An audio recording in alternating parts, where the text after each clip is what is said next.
Hai, pada kali ini masih dengan Wisnu dan ini adalah episode SpongeBob musim 10 dengan judul Unreal Estates. Oke, tanpa berlama-lama lagi kita langsung saja masuk ke ceritanya.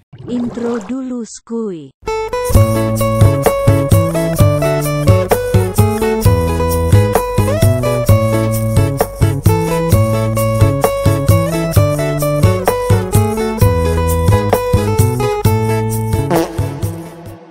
Di pagi hari di halaman rumah SpongeBob, SpongeBob berniat membersihkan karang-karang yang menempel di rumahnya.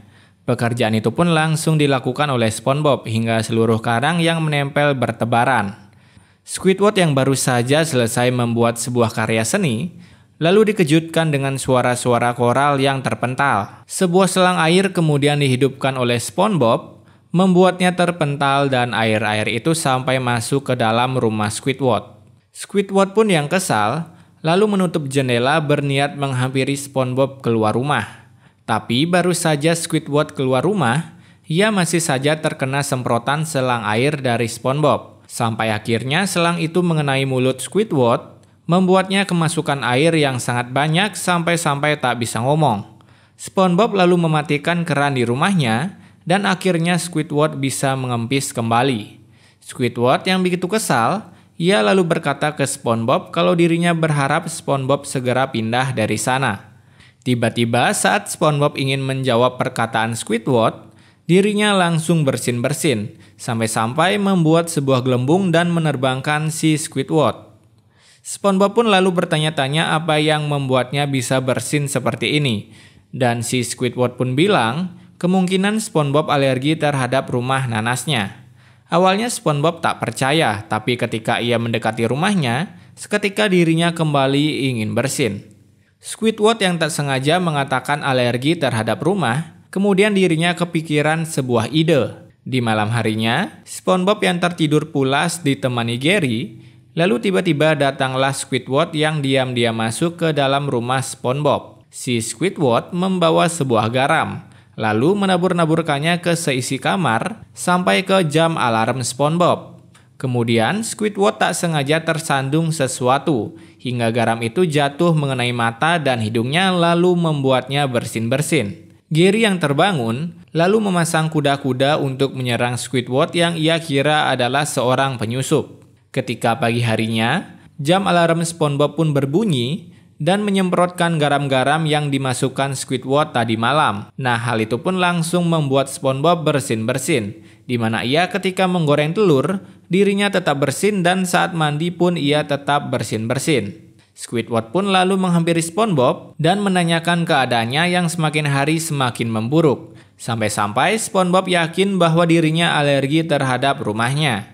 Squidward pun kemudian menyarankan SpongeBob untuk pindah dari rumahnya dan ia berniat membantu SpongeBob mencari rumah baru yang jauh dari sana. Awalnya SpongeBob menolaknya karena ada banyak kenangan bersama si rumah nanas tersebut. Tapi saat ada kesempatan, Squidward lalu menaburkan garam di atas kepala SpongeBob agar SpongeBob kembali bersin.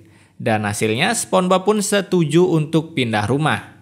Kemudian mereka berdua pun mulai mencari-cari rumah baru, dimulai dari rumah yang berbentuk sebuah pisang, lalu rumah yang berbentuk sebuah cabai, sampai-sampai membuat SpongeBob menghayal dirinya terbakar seperti ini. Selanjutnya ada rumah yang terlihat begitu horor, yang ternyata itu adalah bekas peti mati milik manusia yang dibuang ke lautan. Dan tetap saja, SpongeBob merasa kurang cocok dengan rumah itu. Kemudian Squidward mengajak lagi SpongeBob melihat sebuah rumah yang merupakan sebuah laci. Di sana SpongeBob mulai berulah dengan menekan-nekan tombol di rumah tersebut. Dan laci-laci itu pun tertutup hingga beberapa kali mengenai Squidward yang berada di bawahnya. Setelah semua rumah ditolak oleh SpongeBob, lalu Squidward memperlihatkan sebuah kastil yang ternyata itu ada di dalam akuarium di sebuah restoran di daratan. SpongeBob pun lagi-lagi menolaknya dengan alasan lingkungan yang kurang aman. Singkat cerita, Squidward pun menunjukkan sebuah rumah terakhir untuk SpongeBob dengan bentuk yang seperti barang rongsokan. Mereka berdua pun mulai masuk ke dalam sana dan terlihat beberapa fasilitas yang diberikan berbeda dari rumah-rumah di Bikini Bottom.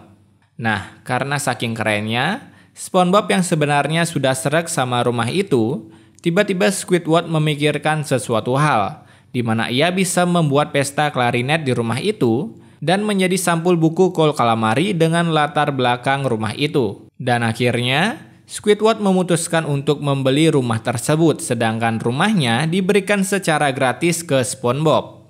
Di malam harinya, selesai meminum segelas teh, dengan teknologi elit Squidward dibawa langsung ke kasurnya. Ia kemudian memencet sebuah tombol yang ia kira adalah sebuah jam alarm. Dan ketika larut malam, tombol yang dipencet Squidward ternyata bukan tombol alarm, melainkan tombol hitungan mundur. Di mana ternyata rumah yang ditinggali Squidward bukanlah sebuah rongsokan, melainkan roket yang berada di lautan. Roket itu pun mulai meluncur naik ke permukaan sampai membawa Squidward menuju angkasa, membuatnya melayang di dalam sana. Lalu roket itu berputar arah lagi menuju ke bumi dengan kecepatan yang sangat tinggi.